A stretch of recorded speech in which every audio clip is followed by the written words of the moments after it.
আপনি যদি ক্ষমা করে দেন মানুষকে, আপনি সুখে থাকবেন, শান্তিতে থাকবেন।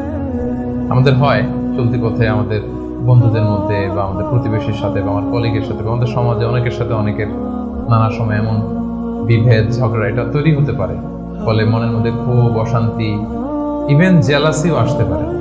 কিন্তু এটা যদি আপনি কারোর প্রতি যদি রাগ, ক্ষোভ এটা পুষে রাখেন, ইট বার্নস ইউর সেলফ ইনসাইড, এটা ভিতরে আপনারা জ্বালাবে। যারে হিংসা করতেছেন, যার ব্যাপারে ক্ষোভ রাখতেছেন, এর কোনো ক্ষতি হয় না। ক্ষতি হয় যে এই ক্ষোভটা লালন করে, এই রাগটা যে ছেড়ে ফেলতে পারে না হৃদয় থেকে, যে মন থেকে মানুষকে ক্ষমা করতে পারে না, সে কষ্ট পায়, অশান্তি নেমে আসে, দুঃখ নেমে আসে। আর যে সিম্পলি ক্ষমা করে দেয় সবাইকে, সে মানে সুখী একটা জীবনযাপন করতে পারে। এবং এটা জরিপেও, গবেষণাতেও দেখা গিয়েছে যে যে অন্যকে সহজে ক্ষমা করে দেয় সে হ্যাপি লাইফ লিড করে।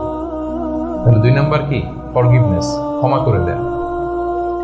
এটা আমরা রাসূল সাল্লাল্লাহু আলাইহি ওয়াসাল্লামের জীবনীতে যদি দেখি, রাসূল সাল্লাল্লাহু আলাইহি ওয়াসাল্লাম কি পরিমাণে যে ক্ষমা করেছেন, তো আপনারা নিজেরাও জানেন যে কত ঘটনা।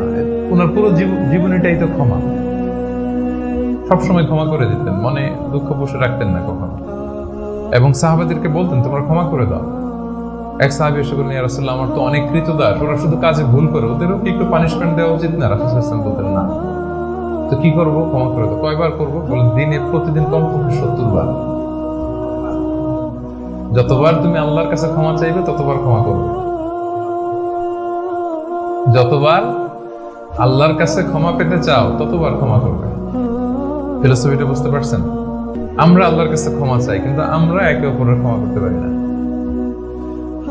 আল্লাহ তাআলা বলেন যে তুমি ক্ষমা করো, আমি তোমারে ক্ষমা করে দেব।